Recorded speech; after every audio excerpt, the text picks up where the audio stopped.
औज़ुबिल्लाहिमिनश्शैतानिर्रजीम बिस्मिल्लाहिर्रहमानिर्रहीम। अस्सलाम वालेकुम स्टूडेंट्स, आज हम डिस्कस करेंगे एब्सोल्यूट वैल्यू के बारे में। सबसे पहले इसकी डेफिनेशन देख लेते हैं। The absolute value of a real number A denoted by A mod, यानी अगर हमारे पास ए कोई रियल नंबर है तो इसकी एब्सोल्यूट वैल्यू को हम किस तरह डिनोट करेंगे, ए मॉड की फॉर्म में। नेक्स्ट यहाँ पे इसको एक्सप्लेन किया गया है, ए मॉड इक्वल होगा ए के इफ ए ग्रेटर देन और इक्वल 0। तो ये मैं थोड़ा सा आप लोगों को यहाँ पे एक्सप्लेन कर देता हूं कि ये हमारे पास ए मॉड है और ए हमारे पास कोई रियल नंबर है। इसका जो आंसर आएगा वो ए आएगा इफ ए ग्रेटर देन और इक्वल 0। ए या तो 0 हो या फिर 0 से ग्रेटर हो, तो इसका आंसर क्या आएगा, पॉजिटिव ए।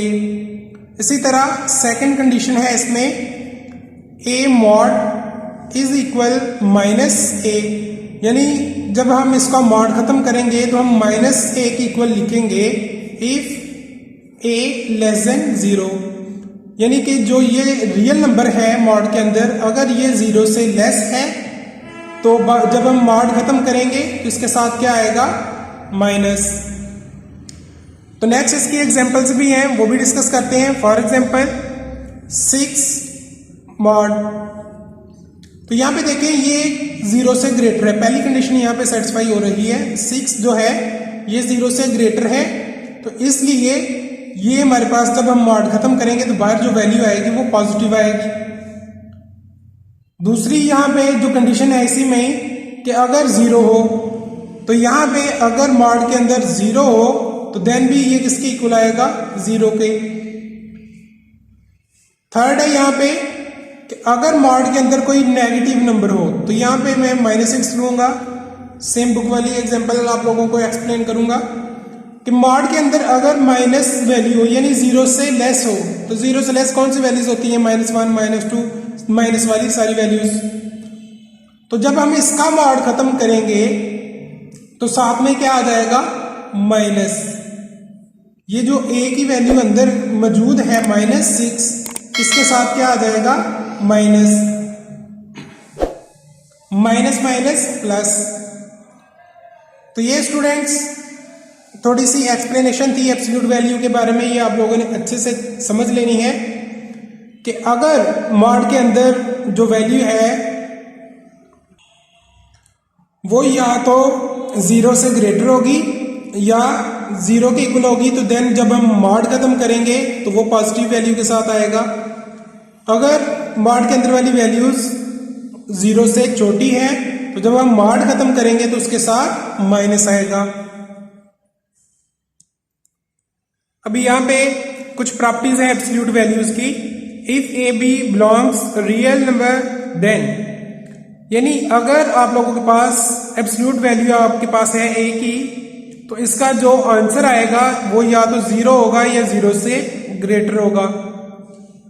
दूसरा हमारे पास, अगर हमारे पास कोई भी ऐसा एब्सोल्यूट वैल्यू हो जिसमें माइनस की फॉर्म में लिखा गया हो, तो उसको हम प्लस की फॉर्म में लिख सकते हैं।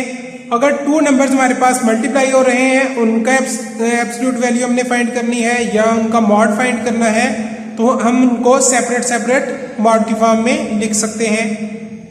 इसी तरह अगर कंबाइन करके डिवीजन की फॉर्म में लिखा हुआ है तो उसको भी हम सेपरेट सेपरेट लिख सकते हैं, और साथ में कंडीशन होगी कि डिनोमिनेटर में जो वैल्यू है वो कभी भी 0 नहीं होगी।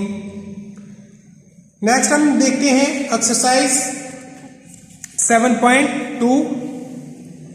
तो यहां पे पहला ही हमारे पास जो क्वेश्चन है, identify the following statements as true और फॉल्स।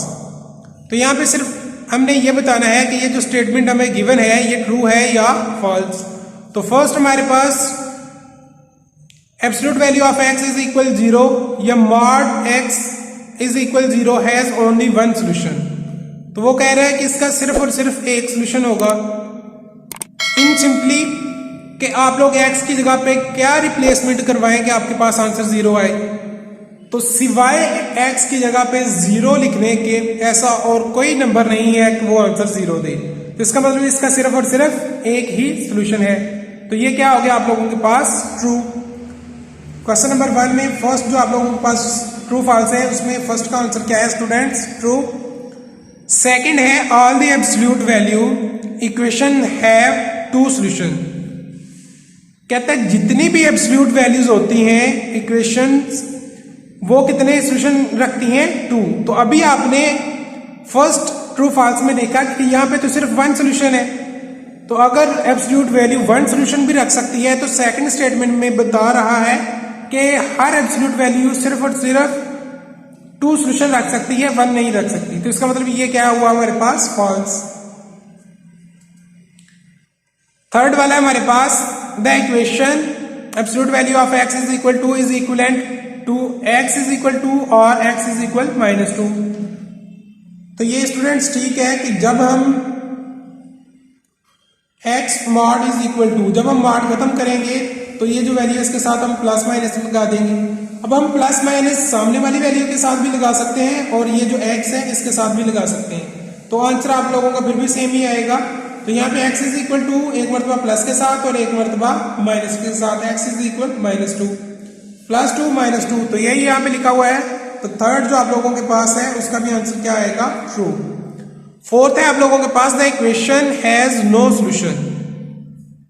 यहाँ पे बताया गया है कि ये जो आप लोगों के पास एब्सोल्यूट वैल्यू है x -4 की वो इक्वल है -4 के, और कह रहा है कि इसका कोई सॉल्यूशन नहीं है। क्यों नहीं है? आपको पता है एब्सोल्यूट वैल्यू कभी भी माइनस किसी डिजिट के इक्वल नहीं होती। ये अभी आप लोगों ने इसकी प्रॉपर्टी नंबर 1 में पढ़ा है कि जो एब्सोल्यूट वैल्यू होती है वो या तो 0 हो सकती है या 0 से ग्रेटर हो सकती है।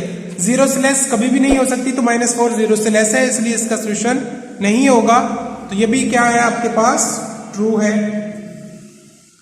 नेक्स्ट हमारे पास फिफ्थ वाला true false the equation absolute value of 2x - 3 is equal 5 is equivalent to 2x - 3 is equal 5 और 2x + 3 इज इक्वल 5। इसको भी हम सॉल्व करके देख लेते हैं।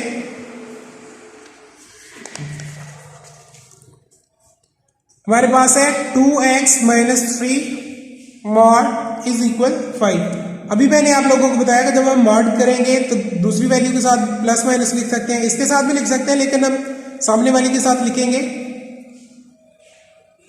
+-5। तो यहाँ पे आप लोगों के पास 2 वैल्यूज आ गई हैं, एक प्लस के साथ आएगी और एक माइनस के साथ। 2x - 3 इज इक्वल 5, या आप लोगों के पास आ जाएगा 2x - 3 इज इक्वल -5। तो यहाँ पे देखिए 2x - 3 इज इक्वल 5 यही लिखा हुआ है। यहाँ पे 2x प्लस, यहाँ पे +3 है और यहाँ पे -3 है, और साथ ही यहाँ पे -5 है और यहाँ पे +5 है। तो यहाँ पे ये इन्होंने गलत टर्म लिखी हुई है, तो इसलिए ये क्या हो जाएगा इसका आंसर फिफ्थ वाले का फॉल्स। वहां पे ये वैल्यू आनी चाहिए थी लेकिन उन्होंने ये वैल्यू लिखी हुई है, तो इसलिए इसका आंसर क्या आ जाएगा? फॉल्स। तो ये स्टूडेंट्स आप लोगों ने अच्छे से एब्सोल्यूट वैल्यू की जो भी डेफिनेशन मैंने करवाई है आप लोगों को, और ये जो आप कंडीशन समझाई है ये अच्छे से आप लोगों ने तैयार करनी है, और साथ इसकी प्रॉपर्टीज आप लोगों को अच्छे से आनी चाहिए। और क्वेश्चन नंबर 1 आप लोगों का कंप्लीट हो गया है। नेक्स्ट लेक्चर में हम इंशाल्लाह क्वेश्चन नंबर 2 स्टार्ट करेंगे। टेक केयर, अल्लाह हाफिज।